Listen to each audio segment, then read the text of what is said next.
ನಿತ್ಯ ಅಂದನ ಮಾಡ್ಕೊಂಡು ಕಾಲ ಕಳೀತಿದ್ದ. ಪ್ರಜೆಗಳಿಗೆ ಊರಿಗೆಲ್ಲ ಜನಕ್ಕೆ ಅನ್ನ ಆಗ್ತಾ ಇದ್ದ. ಒಂದೇ ರಾಜ ಯೋಚನೆ ಮಾಡಿದ, ಬರೀ ದಿನ ಅನ್ನ ಆಗ್ತಾ ಇದೀನಿ, ಇದು ಒಬ್ಬಟ್ಟಿನ ಅನ್ನ ಹಾಕೋಣ ಅಂದ್ಬಿಟ್ಟು ರಾಜ ಯೋಚನೆ ಊರಿ ಡಂಗೋಡಿಸ್ಬಿಟ್ಟ. ಎಲ್ಲ ಇವತ್ತು ಒಬ್ಬಟ್ಟಿನ ಊಟ ಮಾಡಿದ್ವಿ, ಬನ್ನಿ ಅರಮನೆಗೆ ಅಂತ.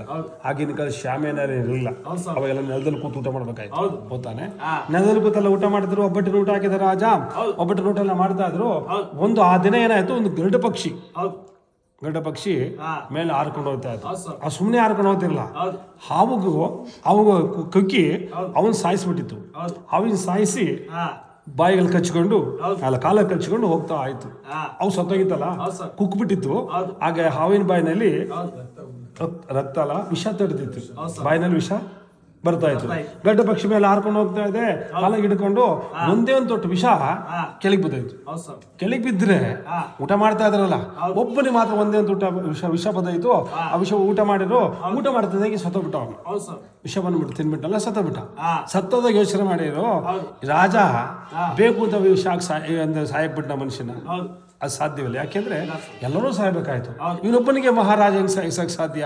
ಸ್ವಲ್ಪ ಹೊತ್ತು ನೋಡ್ತಾರೆ, ಮೈಯೆಲ್ಲ ಹಸಿರು ಬಣ್ಣ ಆಗ್ಬಿಡ್ತು, ನೀಲಿ ಬಣ್ಣ ಆಗ್ಬಿಡ್ತು. ನೀಲಿ ಬಣ್ಣದಾಗ ಎಲ್ಲರಿಗೂ ಗೊತ್ತಾಯ್ತು ವಿಷ ಸೇವನೆ ಮಾಡಿದ್ದಾನೆ, ಅದಕ್ಕೆ ಸತ್ತೋಗಿದ್ದಾನೆ. ರಾಜ ಇವನೊಬ್ಬನಿಗೆ ವಿಷ ಹಾಕ್ತಾನ? ಇಲ್ಲ ಸ್ವಾಮಿ, ಅಲ್ಲ ಆತನ ಹಾಕಲ್ಲ ತಾನೆ. ಹಾಗೆ ಎಲ್ಲರಿಗೂ ಹಾಕ್ಬೇಕಾಯ್ತು. ರಾಜನ ಊಟ ಬಡಿಸಿಲ್ಲ, ಬಡಿಸಿದ ಪ್ರಜೆಗಳು. ಅದು ಇವನೊಬ್ಬನಿಗೆ ವಿಷ ಹಾಕಕ್ಕೆ ಹೆಂಗ್ ಸಾಧ್ಯ? ಏನ್ ಮಾಡೋದು ಈಗ? ಯೋಚನೆ ಮಾಡಿದ್ರೆ ರಾಜನ ಶಿಷ್ಯ ಕೊಡೋಣ ಅಂದ್ರೆ ಆಗಲಾರ್ದ ಮಾತು. ವಿಷ ರಾಜ ಹಾಕಿಲ್ಲ, ಸತ್ತೋಗ್ಬಿಟ್ಟಾಗ ಇದು ಹೆಣ ಹೋಯ್ತು, ಅಂದ್ರೆ ಉಸಿರು ಹೋಯ್ತು. ಎಲ್ಲಿಗೆ? ಯಮಧರ್ಮಂತಕ್ಕೆ ಹೋಯ್ತು. ಯಮಧರ್ಮಂತಕ್ಕೆ ಹೋದ್ರೆ ಚಿತ್ರಗುಪ್ತ ಎಲ್ಲರಿಗೂ ಲೆಕ್ಕ ಬರೀತಾನೆ, ಯಾರು ಯಾವ ಸಾವು ಕಾರಣ, ಯಾರು ಸಾವಿಗೆ ಕಾರಣ ಅಂತ ಅಲ್ಲೊಂದು ಲೆಕ್ಕ ಬುಕ್ ಇರ್ತದೆ.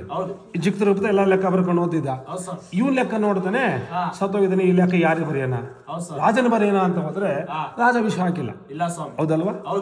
ರಾಜನ ಲೆಕ್ಕ ಬರೆಯಕ್ಕಾಗಲ್ಲ. ಇಲ್ಲ ಗರುಡ ಪಕ್ಷಿ ಬರೆಯೋಣ ಅಂದ್ರೆ ಗರುಡ ಪಕ್ಷಿಗೆ ಏನು ಗೊತ್ತು ಇವನು ಊಟ ಮಾಡ್ತಾನೆ ಇಲ್ಲಿ ಅಂತ? ಅವನ್ ತಿಂದು ಅವ್ ಹಾರಕ್ಕೆ ಹಾರ್ಕೊಂಡು ಹೋಗ್ತಾಯ್ತು. ಆ ಸಮಯದಲ್ಲಿ ಇವನ್ ಕೂತಿರೋದು ಇವನ್ ತಪ್ಪು, ಹೌದಾನೆ? ಗರುಡ ಪಕ್ಷದ್ದು ತಪ್ಪಲ್ಲ. ಹಾವಿನ ಮೇಲೆ ಬರೆಯೋಣ ಅಂತ ಯೋಚನೆ ಮಾಡ್ದ ಲೆಕ್ಕನ. ಹಾವಿಂದ ಒಂದು ತಪ್ಪು, ಅವ್ ಸತ್ತು ಅಲ್ಲಿ ಸುಮಾರು ಹೋಗಿದೆ, ಹೌದು, ತಪ್ಪೇ ಇಲ್ಲ. ಮತ್ತೆ ಈ ಲೆಕ್ಕ ಯಾರೇ ಬರೆಯೋದು?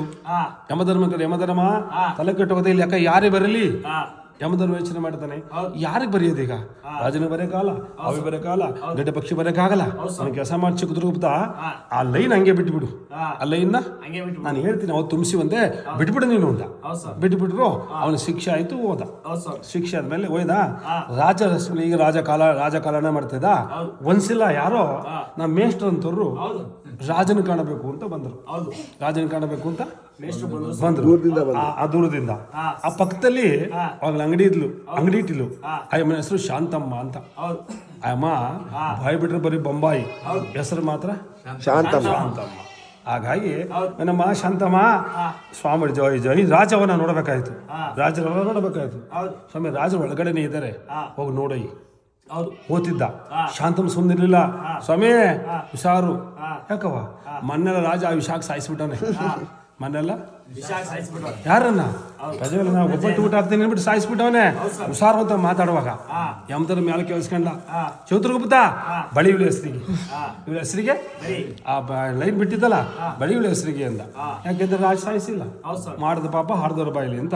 ನೋಡಿ ಒಮ್ಮ ಆಡಿದ ಬಾಯಿಲಿ ರಾಜ ಸಾಯಿಸಿಲ್ಲ, ಅದು ರಾಜ ಸಾಯಿಸ ಅಂತ ಸುಳ್ಳು ಹೇಳಿಲ್ಲ. ಅದಕ್ಕೆ ಬರೀ ಆ ಲೆಕ್ಕ ಈ ಒಮ್ಮನ ಹೆಸರು ಬರೆದು ಬಿಡು ಅಂತ. ಅದಕ್ಕೆ ಮಾಡಿದವ್ರ ಪಾಪ ಹಾಡ್ದವ್ರ ಬಾಯಿಲಿ ಅಂತ ಅಲ್ಲಿ ಮಾತಾಡೋಕೆ ಹೋಗಿ ತುಂಬಾ ಕಷ್ಟ. ಹಾಗಾಗಿ ಶಾಂತಮ್ಮನ ಕಥೆಯಲ್ಲಿ ಹೋಗಿ ನಿಜವಾದ ಕಥೆ